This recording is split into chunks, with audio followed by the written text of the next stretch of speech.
안녕하세요 우리 친구들. 네, 우리 한 주간 이제 설 명절로 보냈는데 우리 친구들 어떻게 지냈어요? 목사님은 1kg 정도 찐 것 같아요. 네, 오랜만에 집에 가서 이제 엄마가 해준 뭐 여러 가지 맛있는 걸 먹다 보니까 밥도 많이 먹게 되고, 보통 사람들 막 3kg씩 찐다고 하잖아요. 먹고 자고 먹고 자고 먹고 자고. 네. 그래서 어떤 친구들은 뭐 전라도 쪽으로 간 친구도 있는 것 같고, 그거보다 더 먼 곳으로 간 친구도 있기도 하고, 또 뉴스를 보니까 요번에는 이렇게 가족끼리 만나는 게 되게 어려워서 만나지 못했다라는 그런 소식도 많이 들렸습니다. 하루빨리 코로나가 좀 사라졌으면 좋겠고요. 다 지치는 것 같아. 나도 지치는 것 같고, 우리 친구들 지치는 것 같고, 되게 어려운 것 같은데 3, 4월 달에 또 백신이 나온다고 하니까 작은 기대를 걸어봅니다.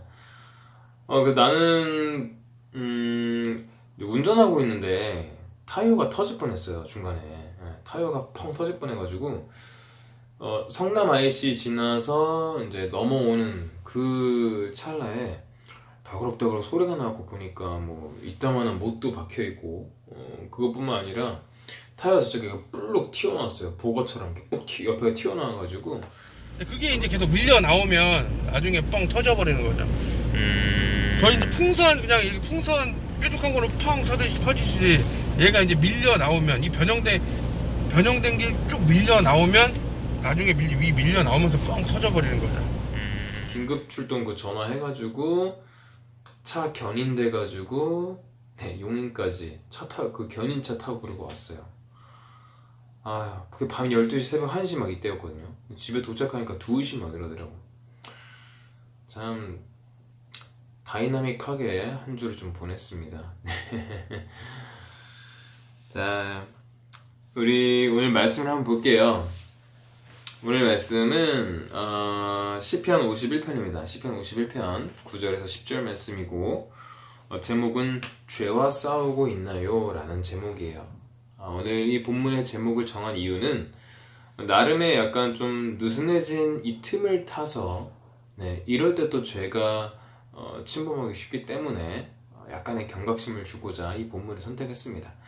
우리 시편 51편 9절에서 10절 말씀을 다 같이 한번 읽어보도록 하겠습니다. 주의 얼굴을 내 죄에서 돌이키시고 내 모든 죄악을 지워주소서. 하나님이여, 내 속에 정한 마음을 창조하시고 내 안에 정직한 영을 새롭게 하소서. 자, 오늘은 이제 죄에 대해서 한번 살펴볼 거예요. 죄. 자, 죄가 뭘까? 그럼 뭐 보통적으로 뭐 도덕적으로 나쁜 거요, 아니면 뭐 하나님이 기뻐하지 않는 거요, 다 맞는 말이에요. 네, 어떤 위배되는 거. 자, 근데 죄라고 생각했을 때는 요거 하나 떠오르세요. 화살을 떠오르세요. 화살. 자, 이렇게 화살, 이게 관역이 있잖아요. 우리가 양궁하고 관역을 하고 탁 맞춰요. 맞추는 게 순종이라고 한다면 빗맞는 건 뭐예요? 빗나가는 건 뭐예요? 죄예요. 다시 말하면 죄라는 그 본래적인 뜻, 기본적인 정의는 하나님의 기준에 탁 맞지 않고 하나님의 기준에서 슉슉 비껴가는 거, 빗나간 것을 바로 죄라고 말합니다. 그래서 관역을 맞추지 못하다 중도의 방향을 잃어서 목적지를 상실해버렸다 라는 게 죄의 의미예요. 자, 오늘 51편 말씀은 다윗이 이제 간음죄를 범하고 난 다음에 하나님께 고백하는 시인데, 너무나 이제 완벽했던 그 다윗에게 한 가지 흠이 있다면 바로 이 adultery, 간음죄예요. 특히나 남의 아내, 너무 예뻤기 때문에 자기 부하의 아내를 이제 흑심을 품게 되고, 그리고 그 아내를 차지하기 위해서 그 남편을 전쟁터 최전방에 둬서 그 남자를 죽게 만들어요. 그게 어쩔 수 없이 죽은 거다. 그러니까 이 여자는 이제 뱄으니까 내가 차지해도 된다. 약간 이런 뭐 합리화 같이, 그런 뉘앙스로 이제 다윗이 범죄를 저지르게 되는데, 자, 그래서 다윗은 살인죄랑 간음죄라는 이 두 가지의 죄목을 가지고 하나님께로부터 심판을 받게 됩니다. 그 내용 그리고 그 고백 이후에 그 내용 이후에 쓴 그 시가 바로 오늘 51편 말씀이에요. 그리고 이 당시에 이 왕은 일부 1처제가 아니라 일부 다처제의 사회였기 때문에 여러 명의 이렇게 또 아내를 둘 수 있었어요. 네. 이렇게 이제 살인죄와 간음죄를 범하게 돼요. 그 아내의 이름이 바세바예요. 영어로는 beautiful woman이라고 적혀 있는데 되게 예뻤나 봐요. 네. 그 예쁜 여자를 탐했던 다윗. 그리고 나서 이제 하나님이 이것을 잊지 않고 하나씩 심판하시기 시작합니다. 그 다윗과 바세바 사이에 태어난 첫째 아들이 있는데 그 아들은 일주일 만에 열병으로 죽어요. 그 뒤에 태어난 둘째가 바로 솔로몬이에요. 네. 자, 그래서 다윗은 내 죄가 너무나 더럽습니다. 너무나 추악합니다, 하나님. 그래서 내 죄를 씻어주세요 라고 말한 게 오늘 9절 봐봐요. 주의 얼굴을 내 죄에서 돌이키시고 내 모든 죄악을 지워주소서. 그리고 10절에 정한 마음을 창조하시고 정직한 영을 새롭게 하소서. 꽤 깨끗하게 해달라는 건데, 자, 이건 다윗의 내용이고, 그렇다면 여러분은 어떤 죄에 넘어지나요? 가장 큰 거는 이제 학업이라는 스트레스에 시달리고 그 스트레스를 푼답시고 뭐 땀 뻘짓 하다가 죄의 고리에 넘어지기도 하고, 또 집에 있는 시간이 많죠. 아마 연휴 됐으니까 TV 보고 핸드폰 보고 엄청 봤을 거예요. 그 다음에 뭐 넷플릭스로 뭐 밤새서 뭐 보고 뭐 이런 거 되게 많이 했을 건데, 자, 이렇게 핸드폰 많이 보고 이러다고 하다 보면 안 그래도 지금 가뜩이나 교회를 안 나오는데 점점 하나님이랑 더 멀어지게 됩니다. 나도 마찬가지예요. 연휴 때 있어 보면 스마트폰을 놓고 있으면 계속 근데 낮잠 자다 일어나면 무조건 스마트폰부터 찾아요. 저도 나도 그런 모습을 나를 봤고 이게 계속 이래서 이제 될 일이 아니다 라는 생각도 들었고, 특히나 이렇게 스마트폰 갖고 있으면 의도치 않게 보지 말아야 할 것들도 이렇게 보이기도 하고 죄에 노출될 확률이 훨씬 높습니다. 그리고 이렇게 느슨해지고 굼뜰 때 이렇게 방심한 틈을 타서 또 각자의 취약한 면으로 죄가 침범하기도 해요. 목사님 왜 이렇게 명절 후에 무거운 주제를 꺼내요? 나도 고민 되게 많이 했어요. 가벼운 걸로 갈까 했는데 꼭 느슨해지고 게으른 게 죄라는 게 아니라 이렇게 느슨해진 이 틈을 타서 여러분의 약점을 통해서 각자에게 넘어지게 만드는 그 죄의 그 올무가 있단 말이지. 그거를 조심하자는 측면에서 오늘 본문을 선택했습니다.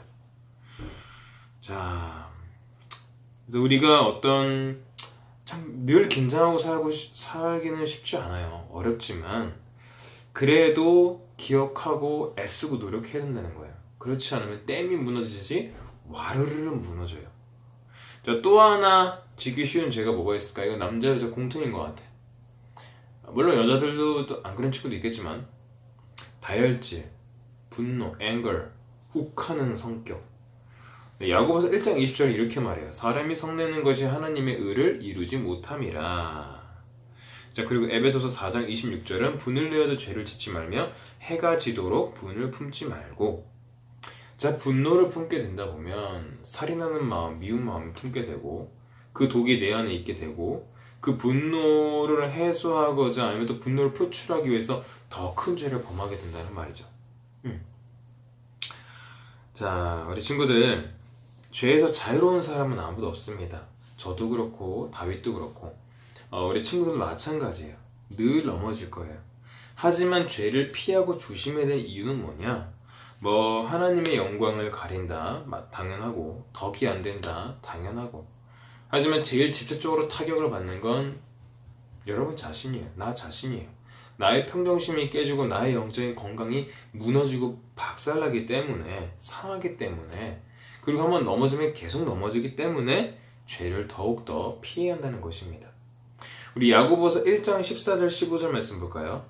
오직 각 사람이 시험을 받는 것은 자기 욕심에 끌려 미혹됨이니 욕심이 잉태한 즉 죄를 낳고 죄가 장성한 즉 사망을 낳느니라. 그래서 우리 친구들 사탄의 게임에 넘어가지 말고 여러분의 마음의 안정감, 평정심을 유지하여 이번 한 주간 승리하는 삶을 사는 우리 친구들 되기를 주님의 이름으로 소망합니다. 말씀을 정리하도록 할게요. 자, 잠언 16장 32절은 이런 말씀이 있어요. 노하기를 더디하는 자는 용사보다 낫고 자기의 마음을 컨트롤 잘 다스리는 자는 성을 빼앗는 자보다 나으니라. 네, 말 그대로예요. 자기 마음을 다스리는 자는 성을 빼앗는 자보다 더 훌륭하다. 그만큼 쉽지 않다는 거죠. 반대로 말하면.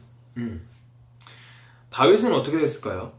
깨끗이 회개하고 뉘우치고 하나님의 사람으로 다시 살아갔습니다. 우리가 하나님을 믿으면서 한 가지 정말 은혜롭고 복된 게 있다면 회개하지 않은 사람에게는 하나님의 은혜를 안 줘요. 하지만 회개하는 사람에게는 하나님이 이전의 죄를 기억하지도 않고 쳐다보지도 않고 지워주시고 심지어 다시금 소생해서 다시금 살아나서 이렇게 살아갈 수 있는 능력까지 주신다는 말씀입니다. 이게 우리에게 큰 복음이 되리라 믿습니다. 이 시간 같이 한번 기도하도록 할게요. 하나님, 저를 무너뜨리려는 죄의 유혹들, 그 죄의 세력들로부터 나를 지켜주세요. 또 혼자 이제 봄방학이라서 집에 있는 시간도 많은데 주님, 유혹에 넘어지지 않게 하시고 이 느슨해진 내 마음에 경각심을 갖게 해달라고 이 시간 함께 기도하고 제가 마무리 기도하고 마치도록 하겠습니다. 하나님 아버지, 우리 친구들 연휴 가운데 샀습니다. 간만에 몸과 몸이 주셨습니다. 하나님이 건강한 상태 그대로 유지되길 바랍니다. 하나님, 너무나 느슨해져서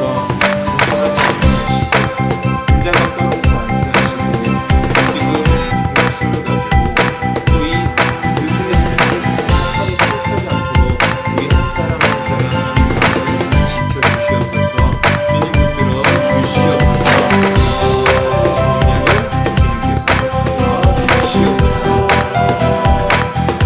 하나님 아버지, 고유의 명절인 설 가운데 우리 친구들 또 좋은 시간 가족들이랑 보냈습니다. 이 건강함을 일상생활에서도 이어가길 원합니다. 주님, 우리 친구들 가운데 주님을 사랑하는 마음이 사라지지 않게 하시고 죄를 두려워하고 죄를 피할 수 있는 긴장감을 허락하시고 주님이 건강한 상태가 그대로 유지될 수 있도록 주님께서 은혜의 은혜를 더하여 주시옵소서. 또 이제 봄방학이 시작됩니다. 게으르지 않게 하시고 느슨해지지 않게 하시고 하나님 사랑하는 것에 힘쓰게 하시고 또 학업을 할 때 지혜를 주시고 체력을 주시고 하나님의 도우심 위로 가운데 공부할 수 있는 우리 친구들 될 수 있도록 주여 붙들어 주시옵소서. 그 심지를 붙들어 주시옵소서. 믿사옵고 예수님 이름으로 기도합니다. 아멘. 네, 우리 친구들 고생 많았고요. 이제 하루빨리 코로나가 종식되길 바랍니다. 그리고 지금 2단계로 이제 좀 이게 또 완화가 됐죠. 그래서 다음 세대 예배가 또 어떻게 진행될지 모르겠는데 이제는 좀 얼굴을 봤으면 좋겠어요. 네, 내가 또 만약 대면 예배로 변하게 되면 제가 또 연락을 할 테니까 우리 고등부 예배 위해서도 계속해서 기도해 주길 바랍니다. 자, 다음 시간에 뵙도록 할게요. 안녕.